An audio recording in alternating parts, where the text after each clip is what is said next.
Hi, I'm Logan T. Smith for Opinion Subject to Change, here to talk about Home Sweet Home Alone. But first, this video is not sponsored by Rub A535. It makes you feel cold and makes you smell distinctive. So, Home Sweet Home Alone.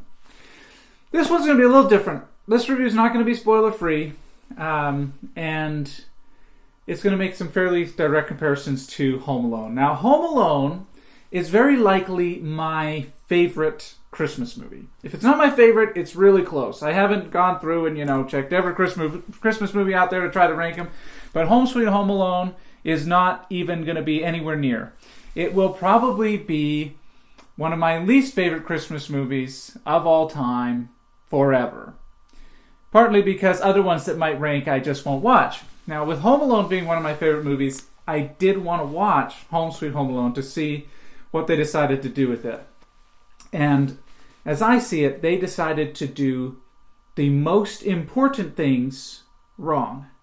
There are things that they did that were good, that stayed true and were neat to see and connected well to Home Alone.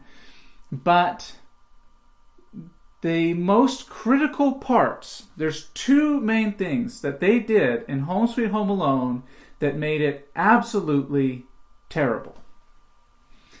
Now, first, we're going to go with the good news first. So, they decided to have Buzz appear in this movie.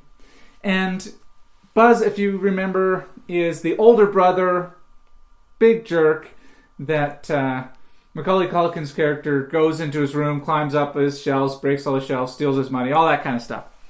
So Buzz is in this one. He's a police officer now, and he ignores a police call because his brother every Christmas calls in a fake kid left home alone on Christmas Eve. So that seems like something that could actually happen, based on the relationship and things like that. And I thought that part of the movie was funny. But there's the two main problems are there's no real villain, and two, the kid that's supposed to be the good guy is a jerk, like he's a real jerk, and he's an actual thief.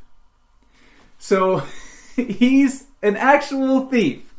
And the supposed thieves that he's defending against are just trying to get something back from him that they believe he stole. And so you have the good guys in the movie are the bad guys in the movie. And not like subtly you figure out at the end, oh, these people are good, but they were accidentally doing a bad thing. It's like, no, these characters that we're portraying as good, and they're trying to do good things, end up being good people all along that just happen to get tortured by a little jerk thief child that we're supposed to somehow sympathize with. And so, in the original Home Alone, when you get to see the villains, which are like bad dudes, and they get tortured, they get their hands burned and nails in their feet and tar on them and iron on the face and tarantula and all that stuff that happens to them, all that terrible stuff that happens to them. It's funny when it happens to a bad person.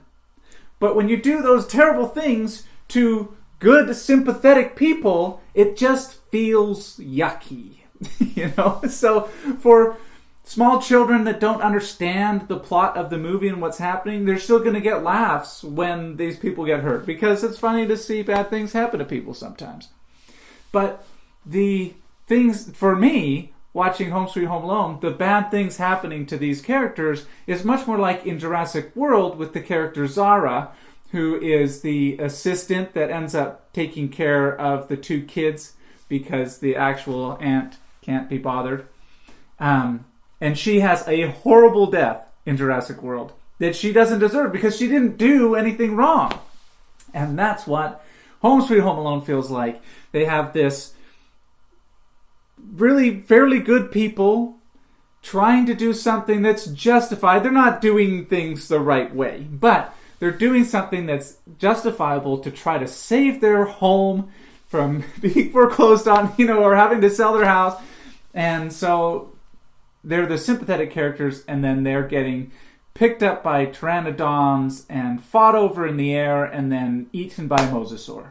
Right? Like, this is a terrible, terrible situation. And the kid is an actual thief. And he didn't steal the thing they thought he stole, but he did steal something. And it's so you don't root for that kid. He's a super rich kid who is a jerk to his family. He's like complaining in this huge house where 3 people live in it, having a few cousins over. He's just the worst. And I haven't watched all of the Home Alone movies, but of the ones that I've seen, it is definitely the worst, no question, and there have been some bad ones. So I would recommend don't watch it. If you like Home Alone, you will definitely hate this movie. If you don't like Home Alone, you will definitely even more hate this movie. Home Sweet Home Alone is terrible. It's not because the acting is bad. It's not because the sets are bad. It's none of those things. It's just whoever decided to write this story with these characters and their motivations doesn't understand what made Home Alone good and what made people like Home Alone. Because they carried over a lot of things, but they completely missed the point. They completely missed the point. They completely missed all the things that make those components work. It's like you're trying to bake bread, but you forgot to put any liquid in it. And so you just have a bunch of burned flour and salt and sugar and yeast in the oven. And it's just on fire because you forgot the thing that makes it all work together. So 2 thumbs down, 6 thumbs down, however many thumbs down you can think of. It's a terrible movie. Don't bother watching it. Just skip it. Your Christmas will be better if you never see Home Sweet Home Alone. Thank you very much for watching, and have a Merry Christmas.